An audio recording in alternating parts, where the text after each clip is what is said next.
Shit.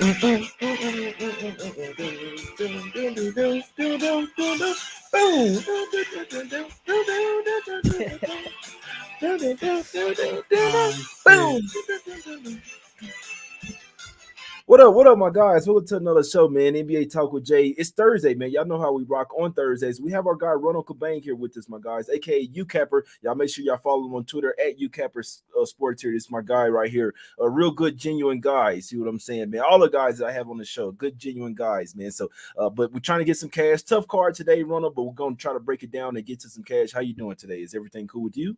Yeah, man, everything's good. The NBA, I had a bad week and a half, like 2 or 3 weeks ago, and things are turning around, going really well. You've been on my show a couple of times, Jay.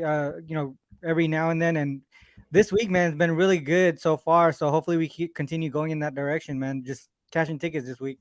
Yes, sir, man. Let's keep it going in this one. Damn, this line just switched on me, guys. Look like we got the Nuggets here up to 15, man. Good Lord. Man, let's go ahead and talk about these games. I'll tell you right now, I did not love this card. I knew yesterday that I didn't love this card, but we're about to break it down here. First game up, we're going to D-Town here, streets of Detroit here. Nobody really going to be paying attention to the show today because they watching college basketball, but I feel it. I'm finna watch some as well after the show, man. Pistons getting 15 here at the house versus the Denver Nuggets in this one, Ronald. Do you think that the Nuggets bounce back here coming in off 4 straight losses? Obviously, they've been playing very lackluster ball. This just feels like the game, right, where they, in theory, could do whatever they want. They just hadn't really had the motivation to blow teams out. So, do you think that we should lay 15 points with the Denver Nuggets here, my guy? I can't do that. I mean, you already seen it. They're on a 4 game losing streak, failed to cover in 5 straight. Opponents actually going over their team total in all 5 of those games too. They don't. I mean, their home road splits isn't too crazy, but they do. They're not as good on the road, and this is the second of a 5 game road trip. They have the Knicks on deck versus, and they got Pistons. I think a lot of teams just overlook them just because they know they could beat them, so they tend to not like play defense against these teams. Mhm. Pistons coming off of that 20 point loss to the Wizards. They've lost 12 of their last 13 games.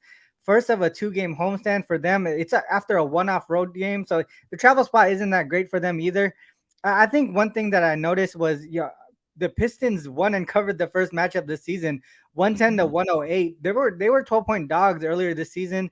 And I think, if I'm not mistaken, the Nuggets were actually a full squad that game. I'm not really sure what happened there, but one thing that I looked at on the Nuggets side, as far as how they do as double-digit road favorites, they're 2-0 to the over. In those 2 games, they combined for 245 and 248, and those were regulation games, not even OT. The Nuggets also 7-4 to the over in road non-conference games. On the Pistons side, they're also an over team in these double-digit situations, 7-4 to the over as double-digit dogs. Specifically when the total is greater than 225. So when they expect points to be, when the books expect points happen. They in those 11 games they're averaging 237.8. So another thing to mention too, after these games that they lose big, they lost by 20 points or more, 10-3 Mhm. to the over, averaging 240 plus per game in that spot. So a lot of things to me pointing towards the over. I'm not going to mess with the side here. I don't know where the motivation is as far as how they want to play defense or whatever it might be on the Nugget side. But one thing I know is the Pistons, they're likely going to lose, but they put out effort as far as trying to get, they put effort into the game, trying to score. They got a lot of young guys trying to make a name for themselves, so they got that going for them. So maybe this one is an over game here.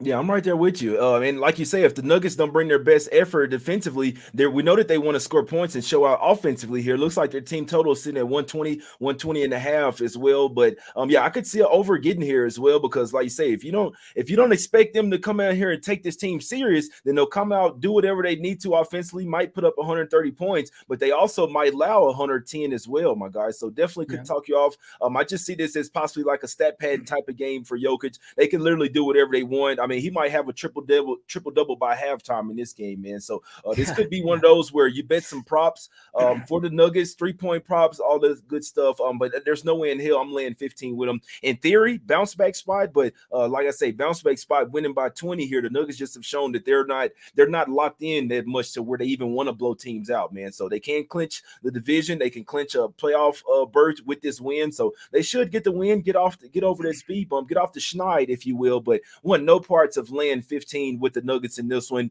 It's just it's a tough, and like I say, it was at 12 last night, so money coming in on the Nuggets in this one. Our guy Ronald looking towards the over in this one, guys. So over here to the streets of Brooklyn here, we have the Brooklyn Nets laying 2.5 points at the house versus the Sacramento Kings. De'Aaron Fox with another huge shot last night, guys. I'll be honest, I didn't bet the game, but I would like the Kings to lose that game. That way we can back them tonight. Unfortunately, it didn't work out that way. They're coming off a win. Still not necessarily the best spots for the Nets, in my opinion, coming in off that long road trip. First game back at the house as well. Ronald, how you look at this game, my brother?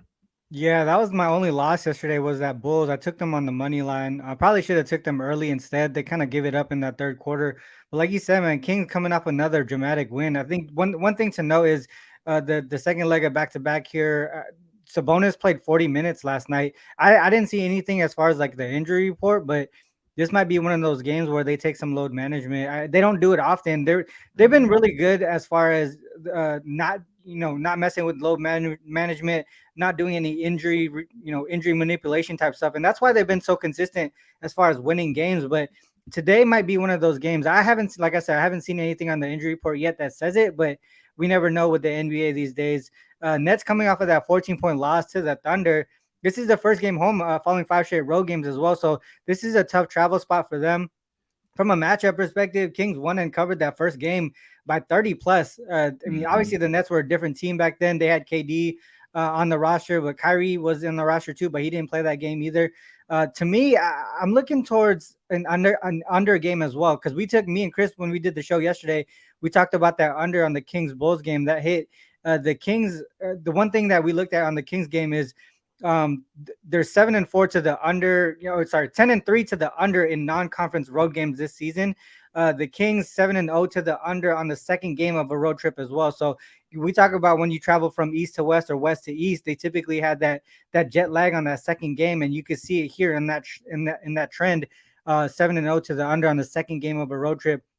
They've only had 2 games at home after the break as well, the Nets have, and both of those went under by margin. One of them went under by 42 points, actually. So, yeah, I think the Nets offense after the break has been struggling, 28th in the league offensive rating.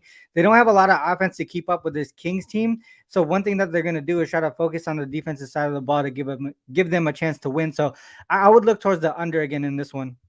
Yeah, that's a good point there. Like I say, man, we've seen time and time again teams like they're stuck in the mud here, coming back home off a road trip, 5-game road trip as well, guys, and it was on the West Coast. So they've been on the West Coast, didn't have to come back to the East Coast. They've played 8 of their last 10 games on the road. So the Nets have really been going all over the place. Would like to take the Kings in the first quarter here, in my opinion, but like I say, back to back, coming off a huge game, like you said, now this is a back to back over there on the East Coast here. I just really would have liked for the Kings to lose yesterday, but obviously it didn't happen, so that does mess up my play for this one. Would like to take Kings in the first quarter, guys, but like I say, them been on the back. It's just a really tough game for me. But the Nets did only have 1 day in between to basically get back acclimated. So really tough game for me. Probably looking towards the Kings, but I wouldn't be surprised if the Nets got it done full game as well. It's just a really tough one. I could see it going either way. Like I say, really messed up my play for today. I really kind of look in advance for some things, need some things to go my way, and then I could have like a really good play, a good feel for the game. But sometimes it messes up, and sometimes for me personally, the best bet is no bet. So I'll probably sit back and watch this game. Tough to go against the Kings right now. Nets not in the greatest spot as well, man. So it's a pass for me in this one. Could not talk you off the under here as well. Ronald, we know that the Nets have an array of perimeter defenders that they can throw at De'Aaron Fox, Mikal Bridges, Cam Johnson as well. And the offense hadn't been greatest outside of those two and Dinwiddie as well, guys. So over here to the streets of Toronto here, we have the Raptors laying 6 points, 6.5 here at some spots, going up against the Thunder here last night, man. Little group chat last night. Everybody, they're liking the Thunder in this one, man. They're taking the Thunder plus a 5.5. All my guys say they like it. It's up to 6.5 this morning, though, my guys. So it's a tough one for me, Ronald. But I know me personally, I'd actually lean to the Raptors in this game. It's not something I bet. I know the Thunder, they've been a tad too hot, in my opinion. 6-1 straight up and against the spread last 7 games. just feel like this is one that they possibly drop. Had a home game, come out on the road for this one standalone, then they head back to the house. Raptors need to stack up wins here, guys. They can't afford to take these type of teams lightly, and the Raptors can play some defense as well. They can stifle what the Mhm. Thunder like to do, and the Raptors have the major size advantage when it comes to rebounding and getting buckets in the paint as well. So personally, I lean Raptors here. I know everybody in the chat liking the Thunder, but Raptors are nothing for me here, Ronald. Yeah, I can see why everyone likes the Thunder here.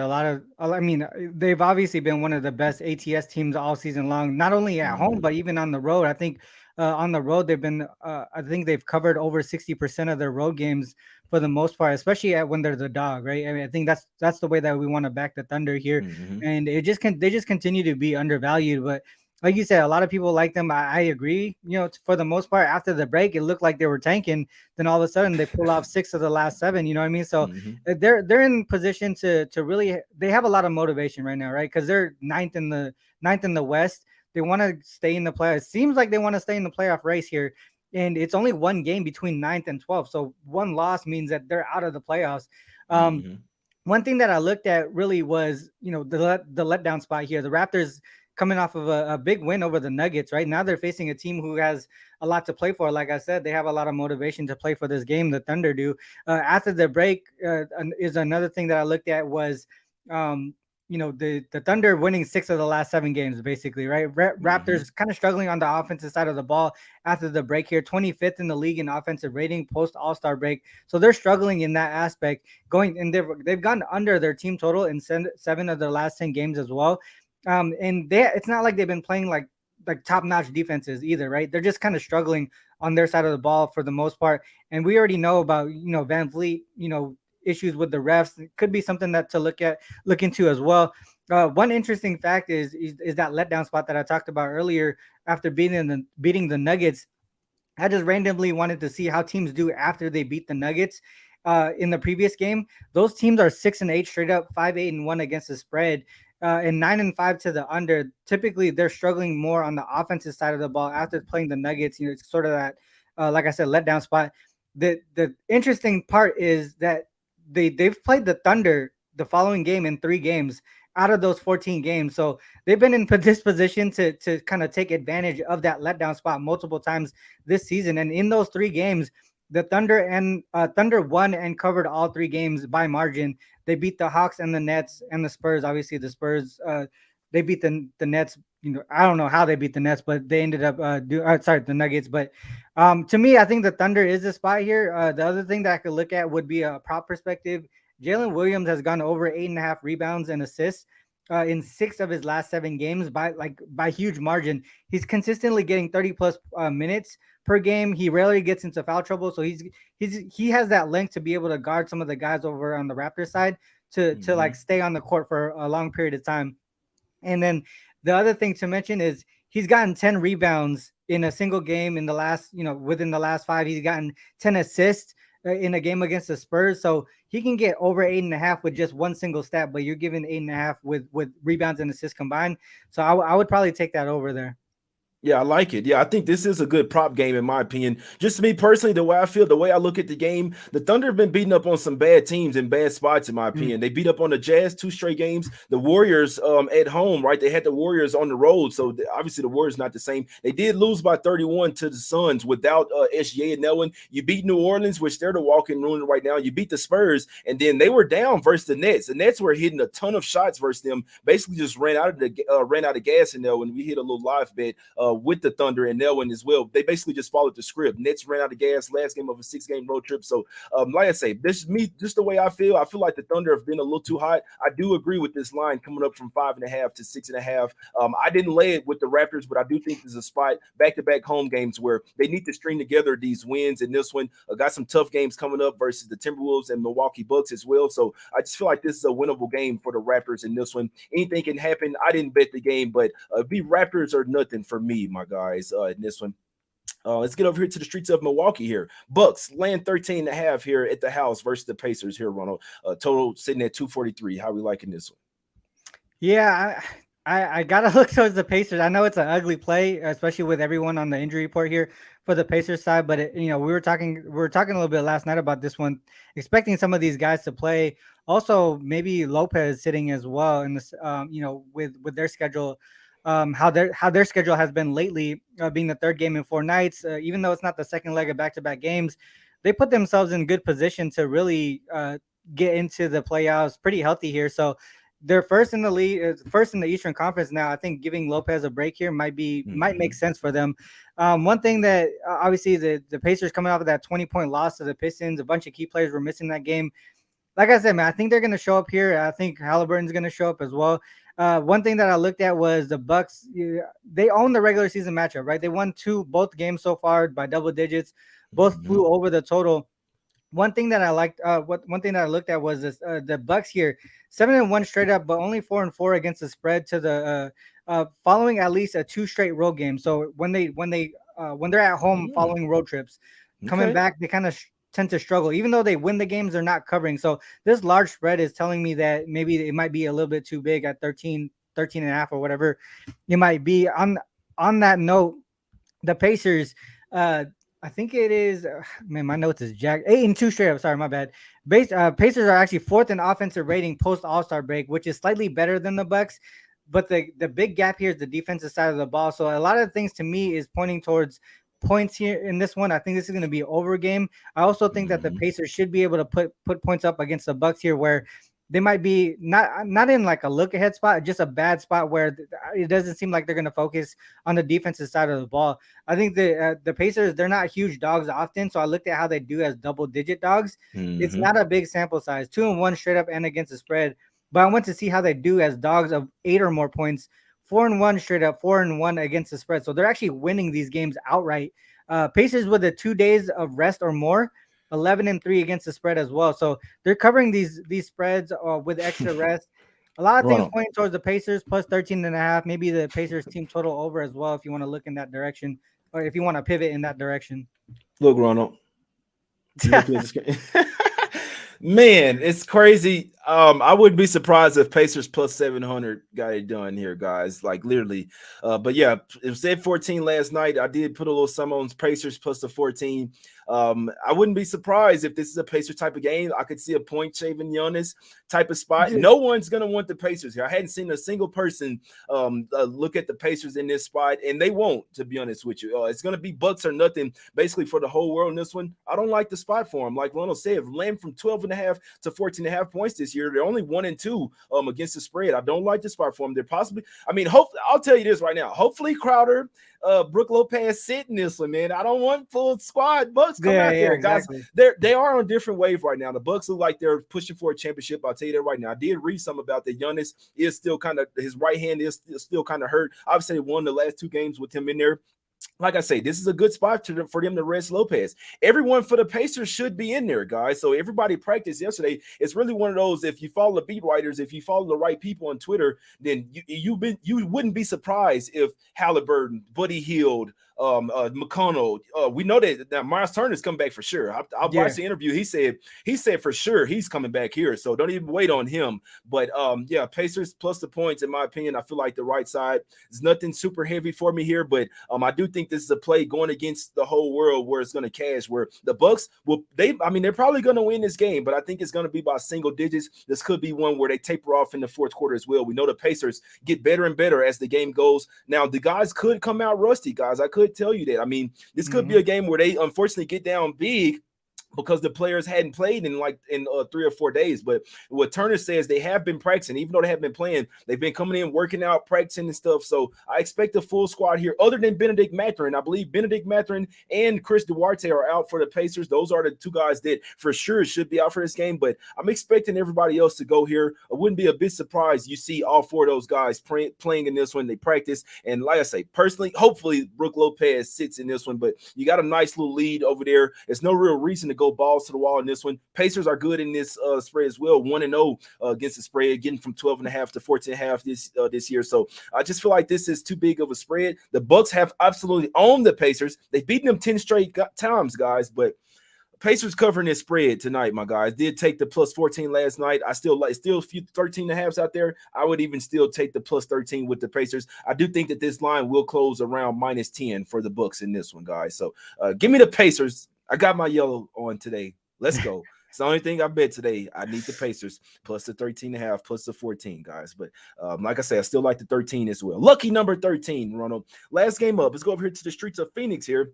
Suns, it's up to 8 now, I believe. Here, Ronald. It's up to it's up to 8 now. So some money coming in on the Suns this morning. It was at 7 last night, Ronald. How are we looking at this one, my brother? Can the Suns finally bounce back?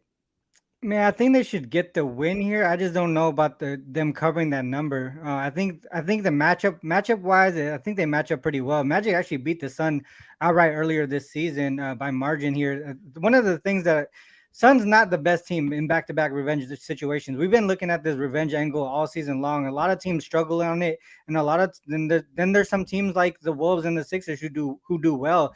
The Suns are not a good revenge team. They're 7-11 against the spread, 8-10 straight up. One thing that is good for them is the 12-5-1 to the under in those revenge angles. They tend to play some solid defense, and they also struggle on the offensive side of the ball. If you look at it at those revenge angles at home, 8-1-1 to the under.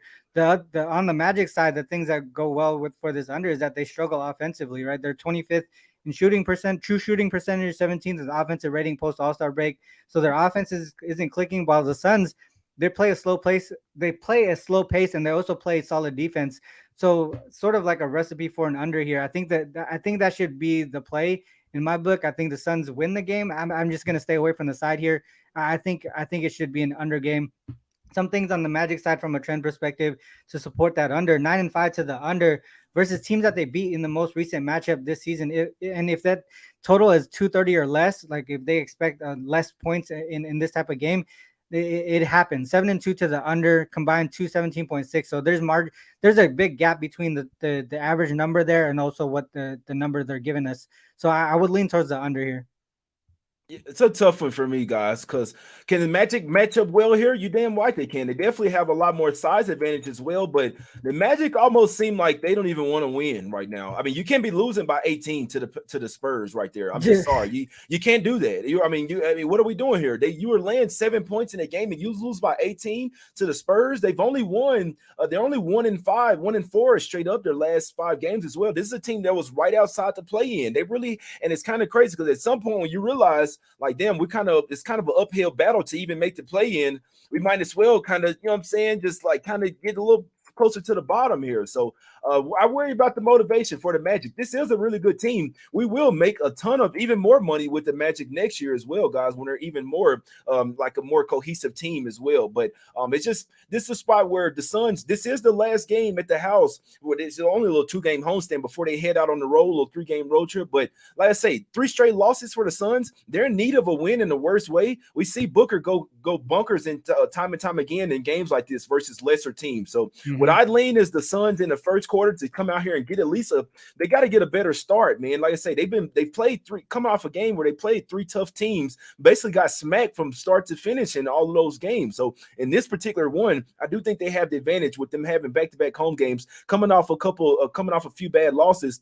I think they're going to want to get this game over with quick, man. So my top lean in this game, probably not betting it, but Suns in the first quarter would be my top lean in this one. I would be surprised if the Suns got it done full game as well. I don't want to lay the points with them. Like I say, the Magic do have some matchup advantages, especially when they run the Bankero, Wagner, Winter Carter Jr. They could give the Suns some problems there. They only really have one center. I mean, they got Aiden. Then you have to go with either Biombo or Landale off the bench. But like I say, you only really have one big out there at all times, where the Magic have at least 3 of them, and they got bigs coming off the bench as well. So full game, I couldn't talk guys off the Magic plus the 8, but personally, I do think this will be a Suns type of game, and I wouldn't be surprised if they did come out and build an early lead and get the game over with quick. So this is one that I do lean to the favorite, but it will definitely be more early. Couldn't talk you off the halftime, full-time bet for the Suns as well, where they just need to win the first half by 1 point and they need to win in regulation by 1 point. I know it should be like minus 135, minus 145, but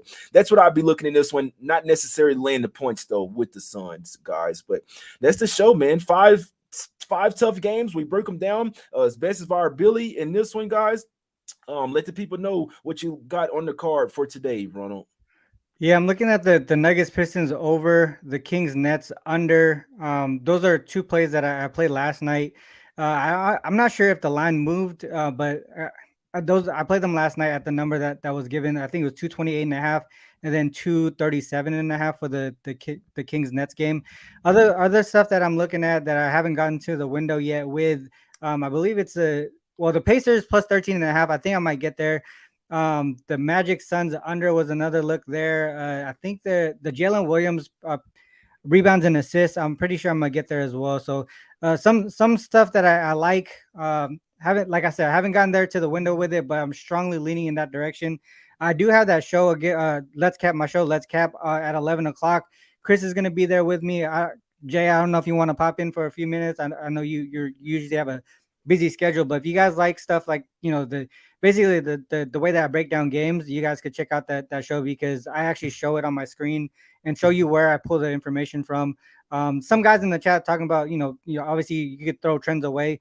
Definitely you can do that if you want to. If you're profitable, not using anything and just kind of looking at the games, definitely do what you do as long as you're profitable. That's all you got to do. But yeah, that's pretty much it. Let's do it. Let's do it. Yeah, y'all make sure you're checking out my brother's show, Let's Cap, on YouTube, guys. He basically goes live right after my show. I'm also want to let you guys know we got the free 2023 MLB handicapping guide, guys, from Wager Talk. So season win totals, odds and props for all 30 teams, division previews, the key departures, acquisitions, odds analysis, 100 plus pages of actionable information, guys. So yes, it's free as well. Just go to wt.buzz/MLB 23 for those guys that like to bet baseball out there, man. So I do got to download the video so we can get Ruby on here, but I didn't do it yet today. But only one play for me, guys. Pacers plus the 13.5. Like I said, we did hop on at plus 14 last night. And I want to say this, if you don't like it, guys, you don't have to bet it. I know the Bucks are absolutely steamrolling everybody right now. I just have to let people know that just because I'm betting some doesn't mean that you have to bet it. Doesn't mean that you have to ride with me as well. We come on here and give out sports betting advice on every game. I tell you what I bet. If you ride with me, let's cash. If you don't like to play, you don't have to bet it, my guys. If you like the Bucks, you can take the Bucks as well. But I'm on Pacers plus 14, plus 13.5 in that one. I would lean Suns in the first quarter, Suns halftime, full time, lean Raptors full game as well, and Raptors in the first quarter as well. And that's about it, man. That's all. I wouldn't even play the other two games, just in my opinion, man. But that's the show. We appreciate everybody for tuning in the chat. Go hit the like button, subscribe to the channel as well. If you'd like to join the member as well, join as a member as well, you can just click the join button. It's right beside the chat. Let's get some cash. We're working for you guys every single day, trying to get some cash for ourselves, trying to get some cash for you guys as well. If you have anybody that sports bet, let them know about the channel, man. Tell them to subscribe to the channel, share the word about the show as well, man. I appreciate it. Let's get some cash. We will win. We're out, my guys. Let's cash. Everybody have a good day.